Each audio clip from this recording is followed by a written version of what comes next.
मैं गुरुमोहन मिश्रा, आपका हिंदी शिक्षक, आज आपको हिंदी के बारे में कुछ बताना चाहते हैं।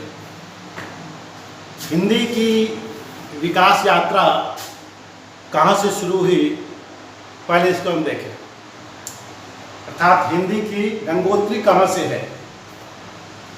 जैसा कि आपको मालूम नहीं होगा, कुछ बच्चे जानते भी होंगे, हिंदी की जो विकास यात्रा है वह वैदिक संस्कृत से है। वैदिक संस्कृत सबसे प्राचीनतम भाषा है, जो वेद की भाषा है। वैदिक संस्कृत के बाद लौकिक संस्कृत, लौकिक संस्कृत के बाद पाली, पाली के बाद प्राकृत, प्राकृत के बाद अपभ्रंश हिंदी, और हिंदी अपभ्रंश के बाद खड़ी बोली हिंदी का विकास हुआ। ये तो हुई हिंदी की विकास यात्रा। जब 19वीं सदी में खड़ी बोली का विकास हुआ भारतेंदु युग से, तो उस समय गद्य की विधा चली, कहानी उपन्यास वगैरह। ऐसे हिंदी का विकास तुलसीदास और सूरदास और अन्य कवियों के समय से ही हुई है। जैसे खड़ी बोली का सबसे पहला कवि अमीर खुसरो को माना जाता है 14वीं शताब्दी में। तुलसीदास, सूरदास, मीराबाई, जायसी वगैरह कवि जिन्होंने अपनी रचना मिश्रित भाषाओं में की, जैसे रामचरितमानस विभिन्न भाषाओं का समन्वय है। दूसरी बात आपको हम बताना चाहेंगे कि अध्ययन की सुविधा के लिए हिंदी को 4 भागों में बांटा गया है। ये 4 भाग कौन कौन से हैं, यह जानना बच्चों के लिए आवश्यक है। कुछ संक्षेप में इसकी जानकारी मैं लिख रहा हूं, उसे नोट कर लेंगे।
अब इसे देखेंगे। जो हिंदी को 4 कालों में बांटा गया है, जिसमें पहला है आदिकाल,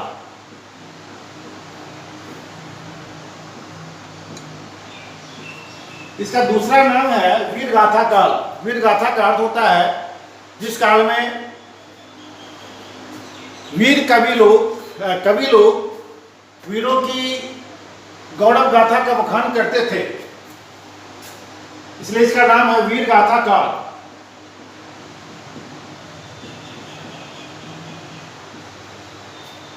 दूसरा है भक्ति काल।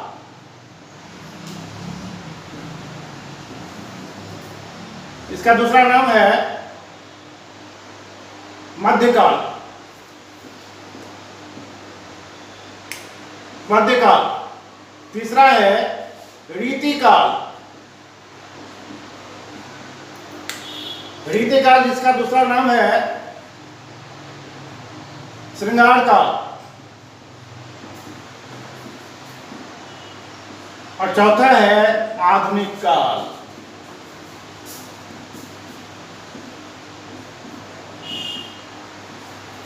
ये 4 काल है हिंदी में। अब इन 4 कालों का जो समय निर्धारण किया गया वो कब से कब तक है उसका भी देख ले। 1050 से 1350 भक्ति काल है, फिर 1350 से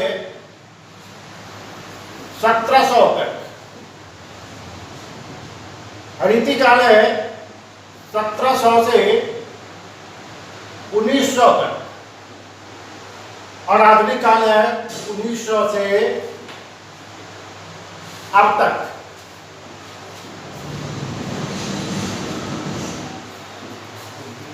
तो बच्चों, आपको सबसे पहले ध्यान देना होगा कि आपकी रचनाओं में, आपकी पुस्तक में किस किस काल के कवियों का अध्ययन करना है।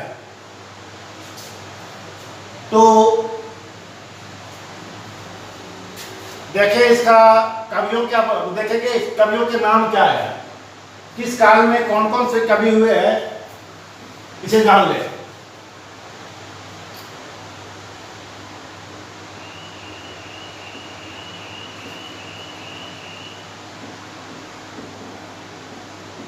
चंद्रवरदाई भक्ति काल में बहुत कवि हुए हैं, असंख्य कवि हैं। छोटे छोटे कवि तो बहुत है, लेकिन 4 प्रमुख कवि हुए हैं, जिनमें प्रमुख रूप से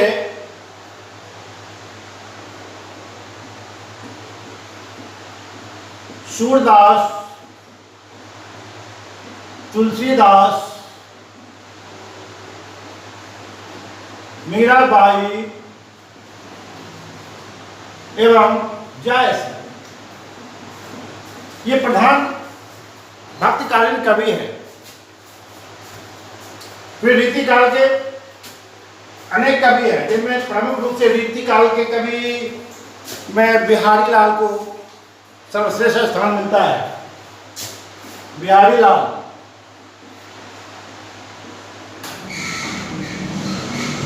देव, पद्माकर, ठाकुर, मतीराम।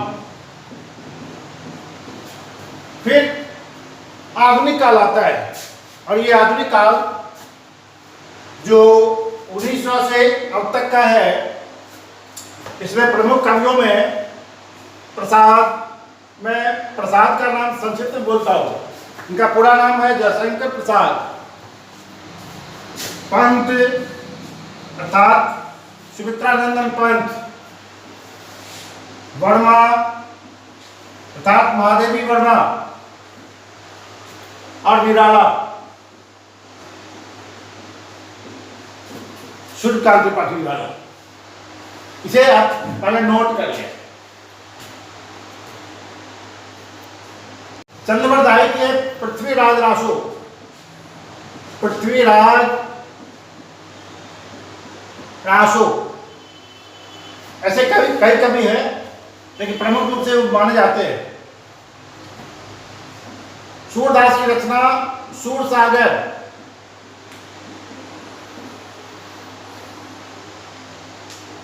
सूरसागर। तुलसीदास की रचना मानस अर्थात रामचरितमानस। कबीर बीजक,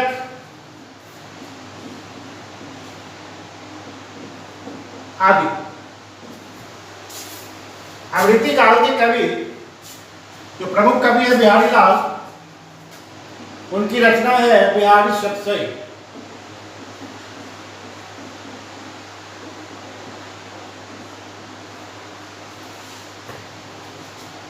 आधुनिक काल जिसे प्रमुख कवि है प्रसाद, पंत, वर्मा, निराला, जिनकी रचनाओं के नाम है कामायनी,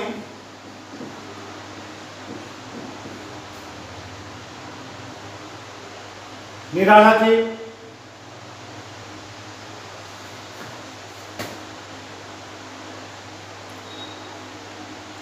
पंत और वर्मा, माधवी वर्मा, जिनकी अनेक रचना है, आपको हिंदी साहित्य में मिल जाएंगे। अब इसे आप नोट कर ले, इसके बाद हम फिर आगे बढ़ते हैं।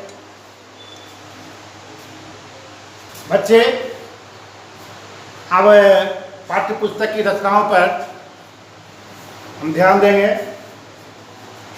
कविता में सबसे पहली कविता है सूरदास के पद। ये सूरदास के पद,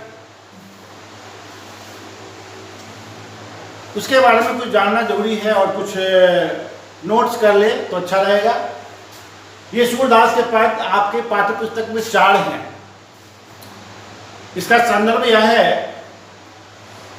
कि कन्हैया अर्थात कृष्ण गोपिकाओं को छोड़कर मथुरा चले गए। गोपिकाएं कन्हैया से अनन्य प्रेम करती हैं, वे कन्हैया की भक्तिन हैं। फिर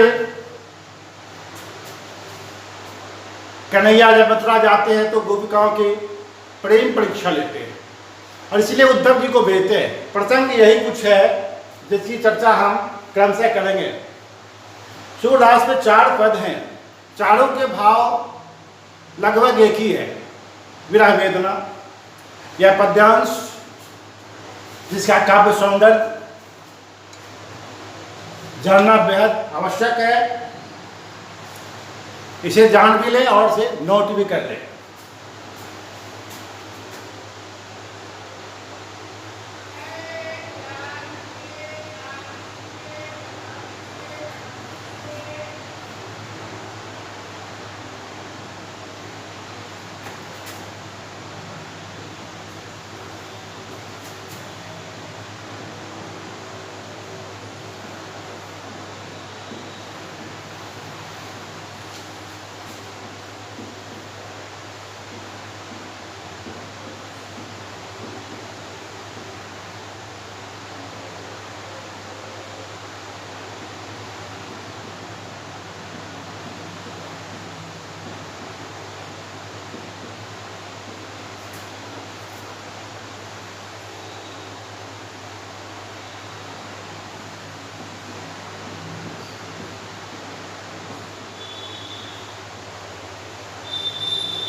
कवि का नाम है सूरदास, कविता का नाम है सूर के पद।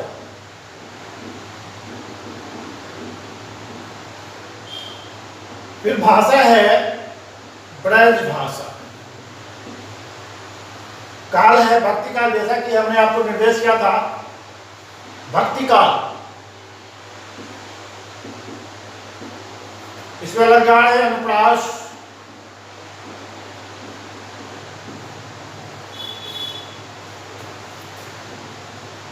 रूपक,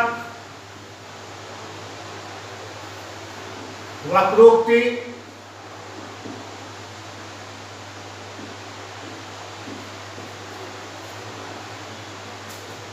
आदि। रस है श्रृंगार रस। जैसा कि रस प्रसंग में बताया जाएगा कि श्रृंगार रस के 2 भेद होते हैं, ये है संयोग और वियोग। यहां वियोग रस का संचार हुआ है, वियोग श्रृंगार।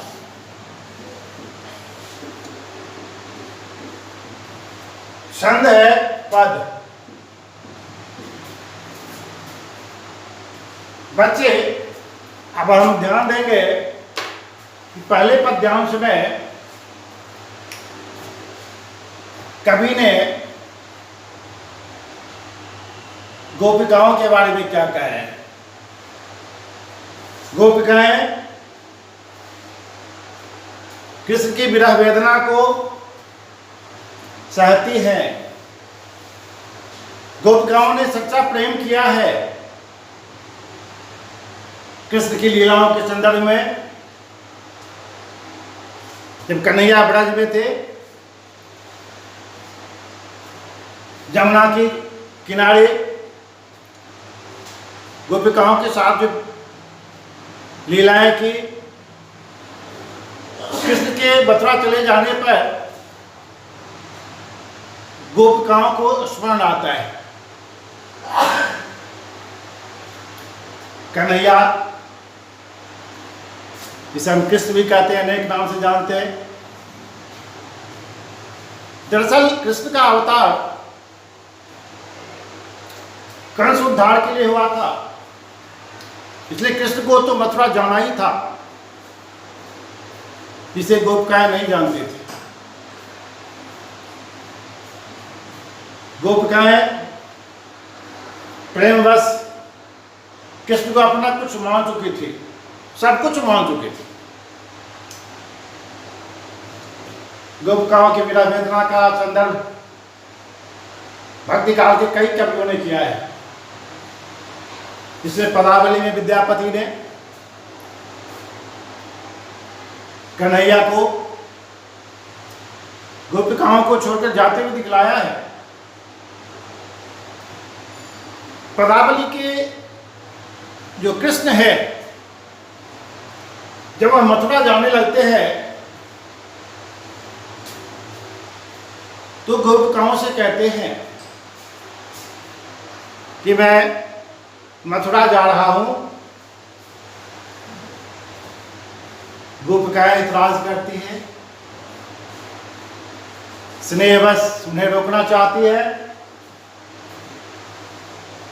जब कन्हैया यह कहते हैं कि उठू उठू सुंदर जायसी विदेश, सपनों पायो नहीं मोड़ उदेश,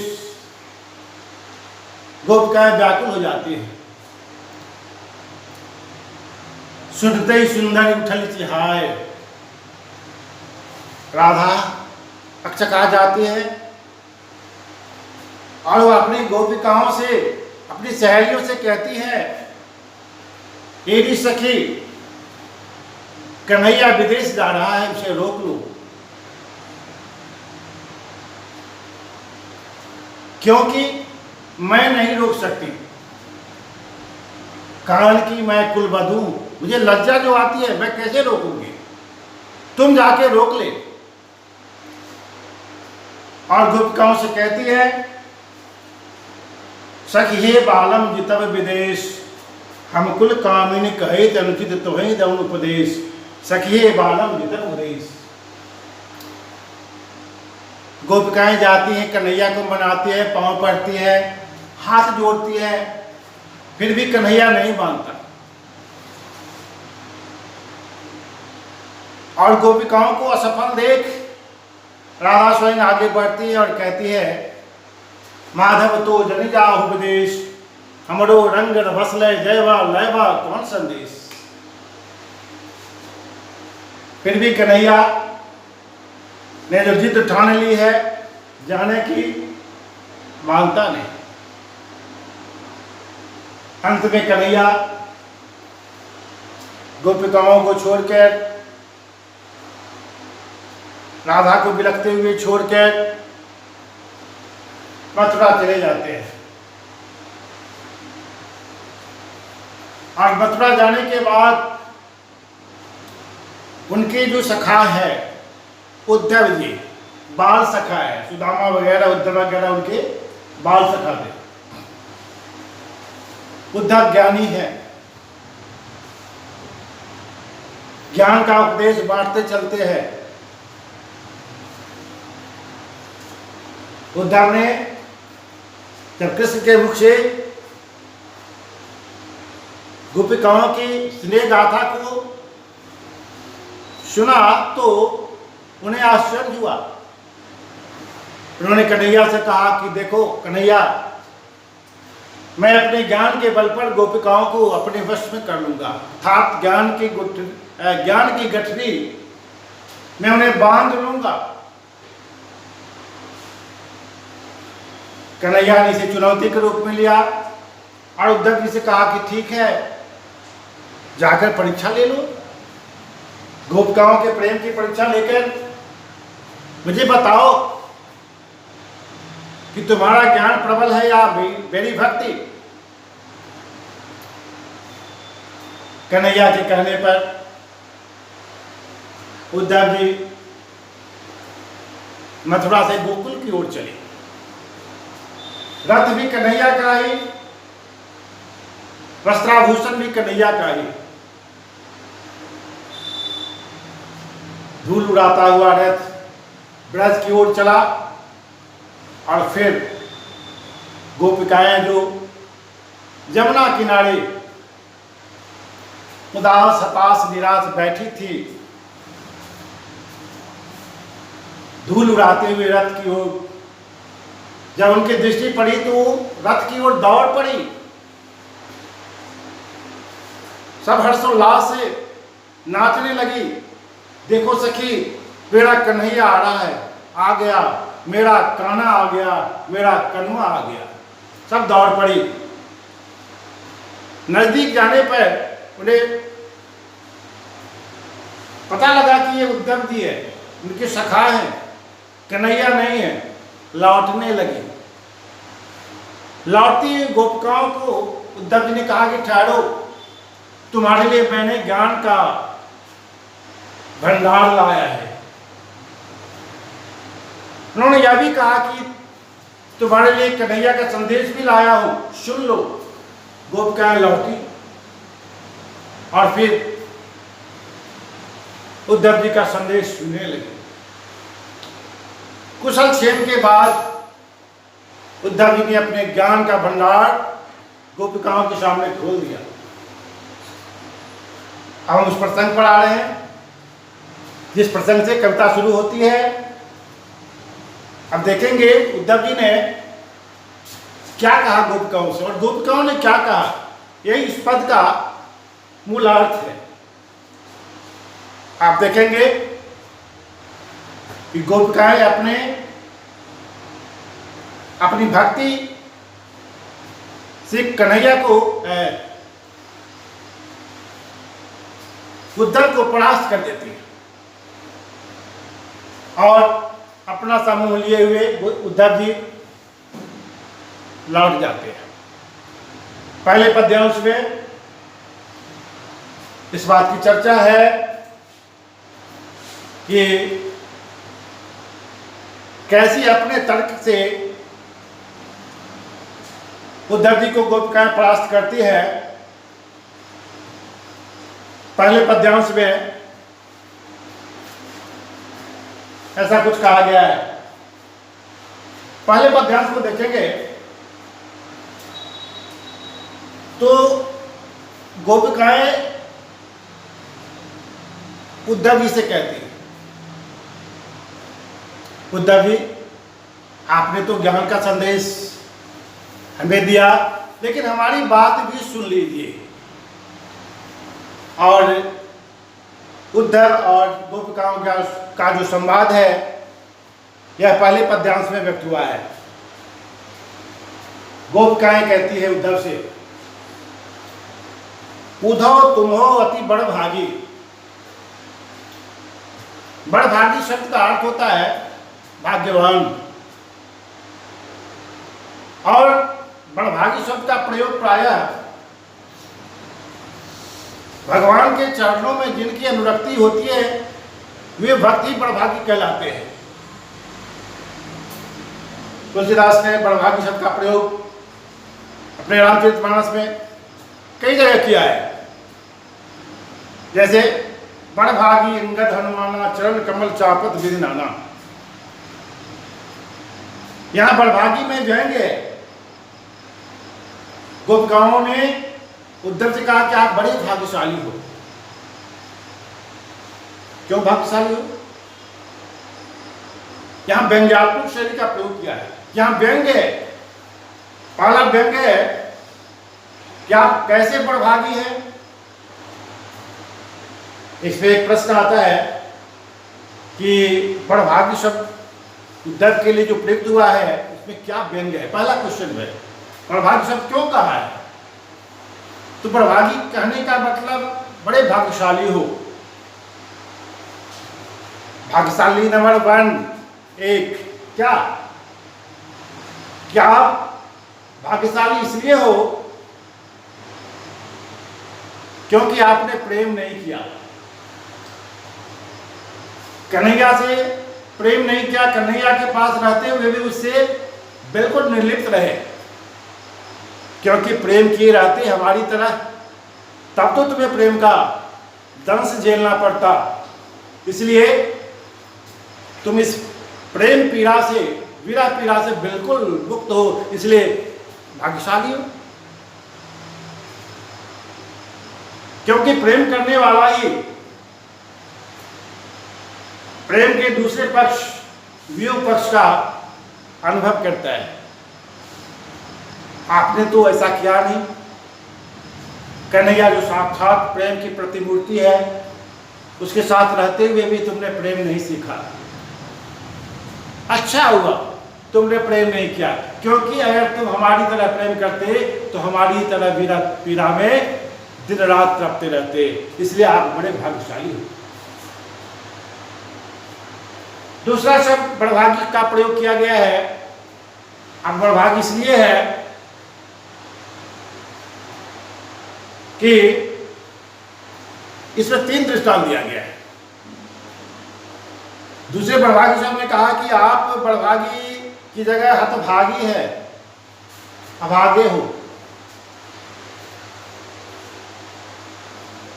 उद्धव को अभागा कहना का विपरीत वाक्य क्या है? वह यह कि तुम अभागे हो, बड़े अभागे हो। यह व्यंग्य है, वक्रोक्ति अलंकार। वक्रोक्ति का अर्थ होता है किसी कथन को सीधे न कर घुमा फिरा के कहना, वक्रोक्ति अलंकार होता है।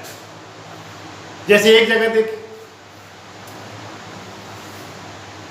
जहांगीर ने नूरजहां के हाथ में 2 कबूतर पकड़ा दिया, कहा कि इसे पकड़े रहो। नूरजहां पकड़े रही,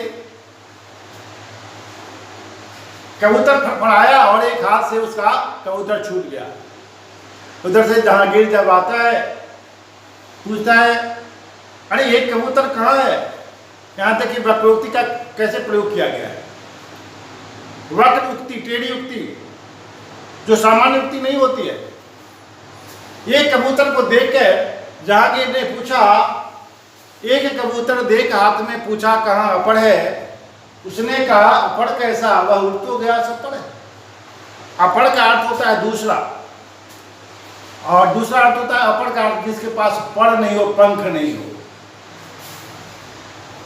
नूरजहां ने क्या कहा? उसने कहा अपड़ कैसा, बिना पंख वाला कैसा? वह उड़ तो गया सपड़ है। उसके पास तो पंख थी, वह सपड़ उड़ गया। तो यह वक्रोक्ति अलंकार है। गोपिकाओं का यह कहना कि बड़भागी हो और अभागे भी हो। अभागे इस सेंस में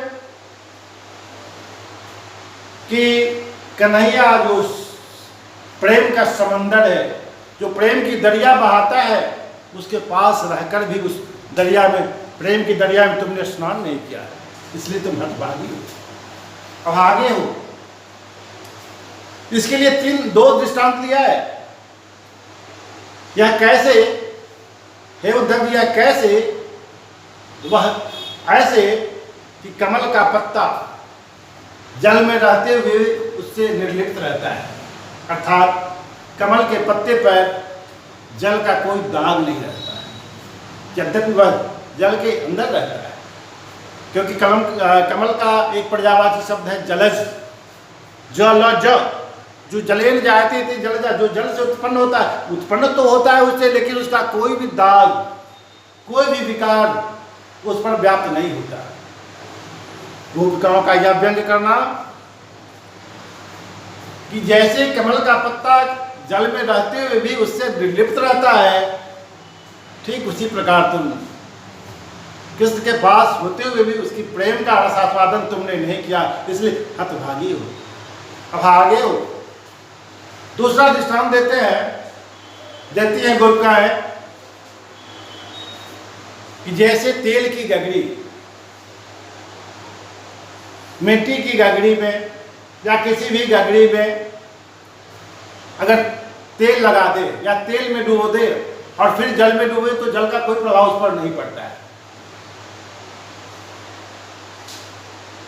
इसके लिए बताया ज्यों जल मां तेल की गागर, उपमा अलंकार है। हमने कहा यहां उपमा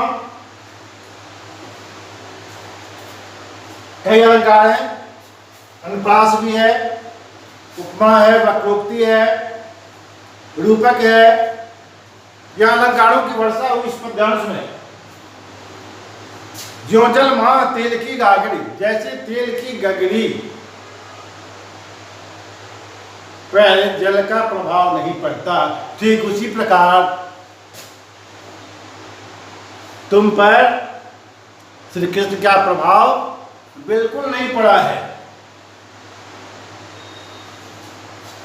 फिर कहती है प्रीत नदी में पांव न बोलियो, हे उद्धव, आपने प्रेम रूपी नदी में पांव नहीं धोया। प्रीति नदी रूपल अलंकार है, प्रीति रूपी नदी, प्रेम रूपी नदी, प्रेम को नदी मान, प्रीत नदी। रूपक अलंकार की पहचान यही है कि उसकी उन दोनों शब्द के बीच में हाइफन होता है, यही उसकी पहचान है। प्रीत नदी मतलब प्रेम रूपी नदी में पांव न बोरियो, बोरियो मैंने डुबाना,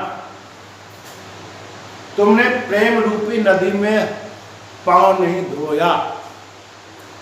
दृष्टि ने रूप पर आगी और श्री कृष्ण के सौंदर्य रूपी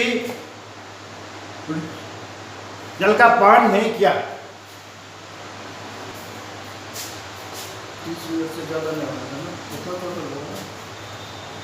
सूरदास जी कहते हैं सूरदास अबला हम घोड़ी गुड़ जाती जो पागे, क्या उपमा अलंकार है। क्यों सूरदास की गोपिकाएं अपने को अबला मानती है। अबला का शाब्दिक अर्थ होता है न बलंग जैसे सा अबला, जिसके पास बल नहीं हो। यहाँ गोपिकाएं अपने को अबला मानती हैं और कहती मैं भोली हूं, गुड़ चाहती जो पागी, जैसे चींटी गुड़ से प्रेम करती है। आप देखते होंगे गुड़ की बेली पर चींटी गुड़ चखने के लिए जाती है और सक जाती है, मर जाती है। दूसरी चींटी आती है फिर भी वह भी मर जाती है। तीसरी को भी अशिक्षा नहीं मिलती है ताकि वह भाग जाए, लेकिन नहीं, सूरदास जी गोपिकाएं कहती हैं ये उद्धव जी हम उस चींटी की तरह है जो अपनी जान तो दे देती है, जान की परवाह नहीं करती है, लेकिन गुड़ से वह प्रेम करती है। और अंत में आपने देखा यह पद्यांश अलंकारों से, रस से और विभिन्न काव्य सौंदर्य से ये भरा पड़ा है। और अगली कक्षा में फिर हम आगे दूसरे पद की चर्चा करेंगे। धन्यवाद।